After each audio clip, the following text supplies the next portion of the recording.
अफगान जंग में साथ देने पर शुक्रिया अदा नहीं किया बल्कि हमें नाकामी का जिम्मेदार ठहराया। यूरोपीय यूनियन से पूछता हूं कि जो खत आपने हमें लिखा है क्या वो भारत को भी लिखा है? कश्मीर में आलमी कवानीन की खिलाफ वर्जी पर भारत से राब्ता तोड़ा। वजीर आजम ने जलसे में मगरबी ताकत से मुखातिब होते हुए कहा कि हम किसी के गुलाम नहीं कि डिक्टेशन लें। जंग में नहीं अमन में सबका साथ देंगे। किसी ने ड्रोन हमले की कोशिश की तो एयरफोर्स को कहूंगा मार गिरा दो। अदम एतमाद की नाकामी के बाद मैं करूंगा इसके लिए तैयार हो। वजीर आज़म इमरान खान की अपोजिशन को ललकार।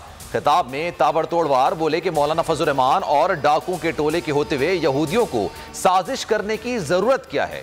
मुजरिम नंबर 1 नवाज शरीफ झूठ बोलकर बाहर चला गया। ये लोग मुल्क लूटने आते हैं और फिर बाहर चले जाते हैं। बताया जाए कभी गीदड़ भी लीडर बन सकता है। शहबाज शरीफ को जो भी बूट नजर आता है पॉलिश करने लग जाते हैं।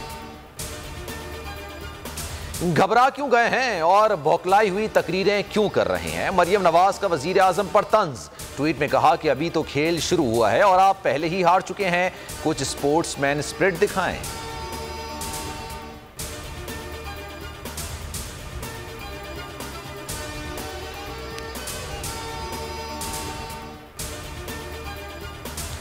अदम एतमाद जरूर कामयाब होगी, नाकाम नहीं लौटेंगे। नंबर गेम बराबर है। मौलाना फजल रहमान की कूचा रिसाल दाद आमद।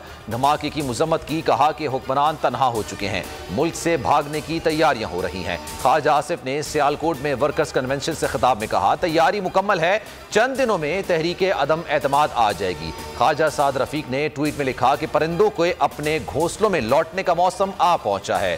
पीटीआई का पतझड़ शुरू हो चुका है। नदीम अफजल चंद ने तहरीक इंसाफ को खैरबाद कह दिया। दोबारा जियाले बन गए। बिलावल भुट्टो जरदारी ने मुलाकात के बाद कहा अदम एतमाद में कामयाब ना भी हुए तो चैन से नहीं बैठेंगे। वजीर आजम और स्पीकर दोनों के खिलाफ एक्शन लेना है। इस्टेब्लिशमेंट के न्यूट्रल होने का पता अदम एतमाद में चल जाएगा। साफ और शफाफ इलेक्शन के लिए काविशें कर रहे हैं। नदीम अफजल ने एतराफ किया पीपल्स पार्टी छोड़कर जाना गलती थी। आज अपने घर वापस आ गया हूं, बहुत मुतमईन हूं। कबल अज़ वक्त इंतखाबात हुकूमत ने अपोजिशन को मुज़ाकरात की दावत दे दी। शेख रशीद अहमद कहते हैं कि इत्तेहादियों की तरह अपोजिशन से भी मुज़ाकरात होने चाहिए।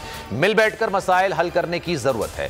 शाह महमूद कुरैशी ने कहा कि इक़्तिदार की बारियां लेने वाले मुल्क से मुखलिस नहीं है। अपने महल बना लिए, आवाम को रोटी कपड़ा और मकान से महरूम रखा।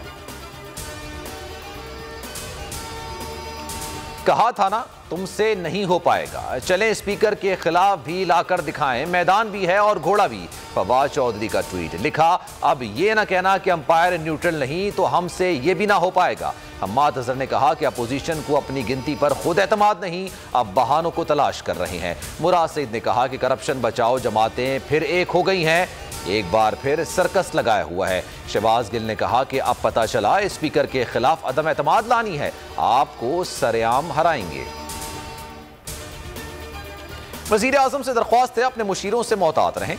मुशीर गलत बयानी से हुकूमत और मीडिया के दरमियान खलीज पैदा कर रहे हैं। परवेज इलाही कहते हैं कि हुकूमती अराकीन को मीडिया में जाने से रोकने की इत्तलात हैं। वजीर आजम ने फैसले पर नजरसानी की दरख्वास्त करते हैं। हैरानगी है कि तहरीक इंसाफ की तरफ से मीडिया हाउसेस को क्यों निशाना बनाया जा रहा है। पिशावर के कूचर रिसालदाद में खुदकुश धमाका, एक और सीसीटीवी फुटेज मंजर आम पर आ गई। सहूलतकारों ने हमलावर को कूचर रिसालदाद के करीब पहुंचने पर रोका। हमलावर अपने साथियों से बातचीत करता रहा। तीनों दहशतगर्द को कोहाटी चौक की तरफ वापस आ गए। कुछ देर बाद एक दहशतगर्द अकेले वापस आया और हमला कर दिया। रावलपिंडी टेस्ट का तीसरा रोज कैंगरूज का शाहीनों को भरपूर जवाब। 446 रन के जवाब में 2 विकेटों के नुकसान पर 271 रन बना लिए। उस्मान ख्वाजा नर्वस 90s का शिकार हो गए। 97 रन पर पवेलियन लौट गए। लबूशे और वार्नर की निफ सेंचुरियां। खराब रोशनी के बायस मैच जल्द खत्म कर दिया गया। और कराची लिटरेचर फेस्टिवल का तीसरा और आखिरी रोज मुख्तलिफ सेशंस का इनेकाद। बड़ी तादाद में शहरियों ने शिरकत की।